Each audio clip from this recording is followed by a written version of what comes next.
नमस्कार, recipes bye Jayu मध्ये आपले स्वागत आहे। आपल्याकडे कच्च्या फणसाच्या गऱ्यांची भाजी सगळ्यांनाच आवडते, पण ती नेहमीच काही मिळत नाही। म्हणून मी आज तुम्हाला इन्स्टंट फणसाची भाजी दाखवणार आहे। ती म्हणजे हे जे बाजारात आपल्याला तळलेले गरे मिळतात, ते गरे वापरून आपण फणसाची भाजी करणार आहोत। यासाठी मी इथे 1 कप भरून, आपला मेजरमेंटच्या कपानुसार 1 कप भरून तळलेले गरे घेतलेत, किंवा तुम्हाला जितकी आवश्यकता असेल त्याप्रमाणे तुम्ही गरे घ्या। आपल्या घरच्या वाटीने घेतलेत तरी चालतील। आता हे गरे मी साधारण 2 पाण्याने धुवून घेते। हे आपले गरे 2 पाण्याने धुवून झालेत। धुण्याचा उद्देश एवढाच आहे की हे गरे नॉर्मली खोबरेल तेलात तळलेले असतात, तर त्याचा तो वास थोडा निघून जातो तळलेला। आणि आता या गऱ्यामध्ये मी गरे बुडतील इतकं पाणी घालते।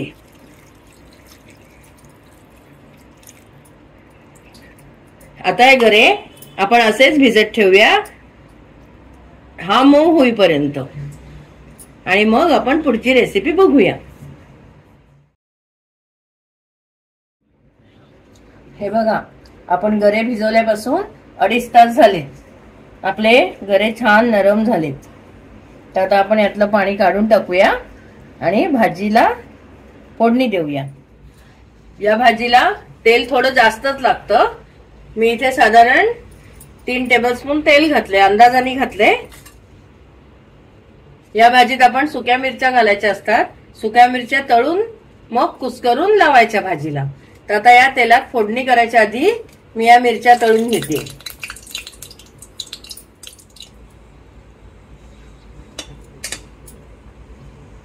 याच भाजीत आज आपण अत्यंत साधी भाजी करणार आहोत, फक्त हिंग, मोहरी, हळद असं घालून आणि या मिरच्या। पण याच भाजीत तुम्ही लसूण आणि कांदा घालूनही ही भाजी छान होते। जर आपल्याला आवडत असेल तर आपण लसणीची फोडणी करावी छान। या मिरच्या काढून घेतल्यात मी। आता आपण यात फोडणी करूया।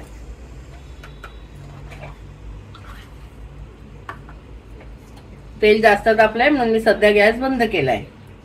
हे बघा, अर्धा टीस्पून मोहरी घातली आहे।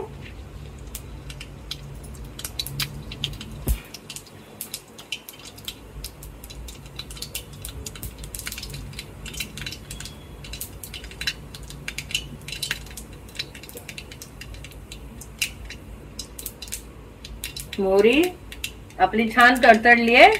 आता मी पाव चमचा हिंग घालते।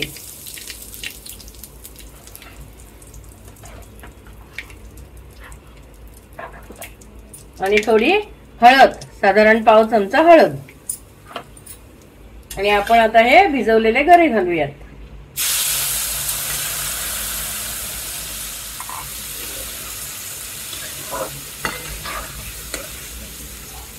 आणि गॅस परत चालू केलाय। आता आपण यात मीठ आणि गूळ किंवा साखर आपापल्या आवडीप्रमाणे घालावं। जे आवडत असेल ते घालावं। हे बघा, थोडीशी मी साखर घालतीये, कारण भाजी त्या मानाने खूप नाहीये। आपल्याला जसं आवडत असेल त्याप्रमाणे गूळ किंवा साखर घालावं। आणि साधारण अर्धा टीस्पून मीठ, हेही आपापल्या अंदाजानुसार घालावं।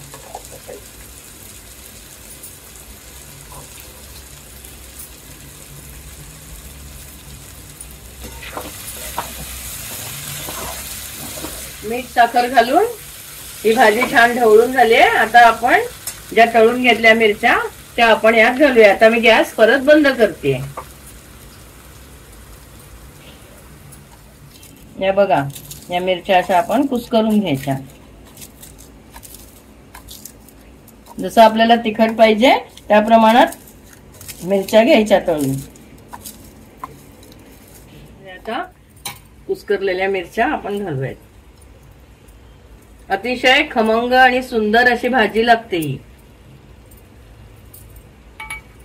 आणि त्याचबरोबर हे ओलं खोबरंही घालूया। आपला गॅस बंदच आहे।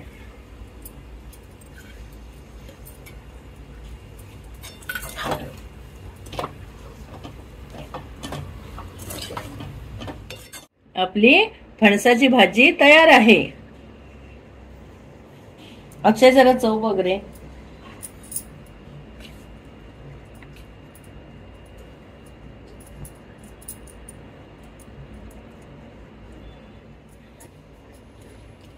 वा, खूप मस्त खमंग झाली. हो ना? अप्रतिम एकदम. मला वाटतं ही तर भाजी आपण नुसतीच खाऊ शकतो. हो, नुसती सुद्धा खाऊ शकतो, भाकरी पोळी बरोबरही खाऊ शकतो. अप्रतिम. या पद्धतीने नक्की करून बघा, अभिप्राय कळवा आणि चॅनल सबस्क्राईब करायला विसरू नका.